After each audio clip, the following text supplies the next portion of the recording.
Halo, selamat sore. Ketemu lagi sama Kofran di channel YouTube. Jangan lupa ya, like dan subscribe. Nah, sore ini kita belajar ya tentang salah satu bagian dari proses penjualan kepada klien atau proses edukasi ke klien, yaitu tentang handling objection yang sering timbul dan yang sering dikeluhkan oleh para agen kita. Nah, semoga dengan sedikit masukan dari Kofran, kiranya bisa membantu para teman-teman kita di lapangan dan mereka bisa melakukan aktivitas mereka dengan baik. Oke, teman-teman, pernah dengar yang namanya handling objection? Sesuatu yang paling ditakuti oleh agen-agen kita. Tuh kok nanti nasabah tanya ini tanya itu, gua nggak tahu kok gimana cara jawabnya. Nah, itu ya sering terjadi, dan Kofran memahami memang menjadi agen asuransi yang luar biasa itu perlu proses, perlu belajar banyak. Makanya sore ini Kofran coba sharing-sharing sedikit biar teman-teman juga memahami bahwa itu juga dialami oleh semua agen yang sekarang sudah jago-jago. Pasti mereka sebelumnya juga mengalami keberatan masalah ini. Oke teman-teman, kita belajar dulu sedikit.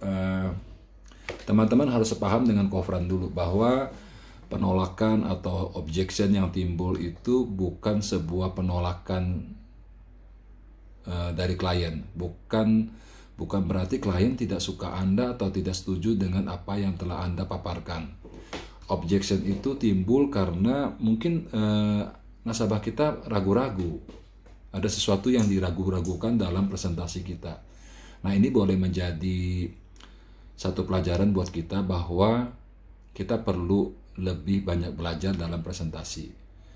Atau mungkin juga merupakan indikator untuk kita sadar bahwa sebelum melakukan presentasi asuransi, kita harus melakukan prepare yang baik, sehingga kedepannya atau pada saat presentasi, klien bisa mendapatkan sesuatu hal yang bermanfaat untuk keluarga mereka. Oke, kita belajar ya.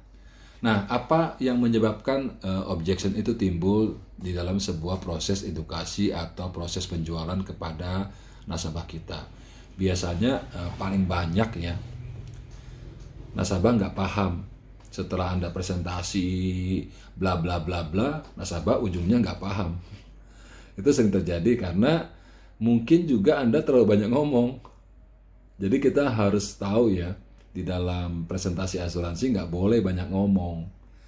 Ya, kita harus melibatkan nasabah di dalam penjelasan produk asuransi, sehingga ada TikToknya, sehingga mereka jauh akan lebih paham.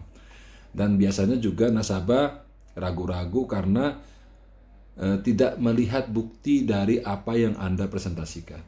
Makanya teman-teman jangan lupa bawa bukti-buktinya supaya rasa percaya nasabah terhadap presentasi Anda semakin besar, dan itu mengakibatkan mereka berani mengambil keputusan atas apa yang telah Anda presentasikan. Kemudian juga nasabah merasa mungkin ya, ada juga nasabah merasa bahwa apa yang kita presentasikan itu harganya terlalu mahal, tidak worth it. Jadi produk yang ditawarkan dengan premi yang harus dibayar itu tidak sebanding. Itu sering terjadi di dalam beberapa produk asuransi. Jadi teman-teman juga harus bisa menjelaskan kenapa harganya demikian gitu. Apa manfaat saja yang lebih dari produk yang kita tawarkan? Worth it nggak mereka miliki produk seperti itu? Oke. Nah, handling objection sendiri terdiri dari 4 besar sih, 4 bagian yang sering Kofran dengar dari para agen, yaitu biasanya nasabah keberatan karena tidak memiliki dana, lagi ekonomi susah, lagi nggak punya budget, seperti itu. Kemudian juga ada nasabah bilang, Kofran, saya sekeluarga nggak percaya asuransi, ada juga gitu. Kemudian ada juga yang bilang, percaya sih, tapi saya belum buru-buru mau beli gitu ya, dia belum buru-buru. Dan juga yang terakhir adalah, saya nggak butuh asuransi gitu, saya sudah banyak asuransi, jadi nggak butuh dulu, masih banyak, jadi nanti dulu dah gitu ya. Jadi banyak kan ada beberapa penolakan seperti itu. Nah teman-teman, bagaimana sikap kita sebagai agen dalam mendengarkan keberatan nasabah, itu yang paling penting. Nah, saya harapkan ketika terjadi penolakan seperti itu, teman-teman sebaiknya jadi pendengar yang baik. Dengari mereka ngomong apa saja, tenang aja. Santai, jangan tegang, ya, jangan merasa, waduh ini gagal nih, gagal gitu, nggak perlu. Ya, kita dengarkan baik-baik, apa sih yang menjadi keberatan klien. Kemudian kita tunjukkan sikap empati dia, mungkin dia tidak percaya karena punya trauma terhadap asuransi, mungkin pernah agennya brengsek, ya gitu kan, menipu mereka juga bisa terjadi.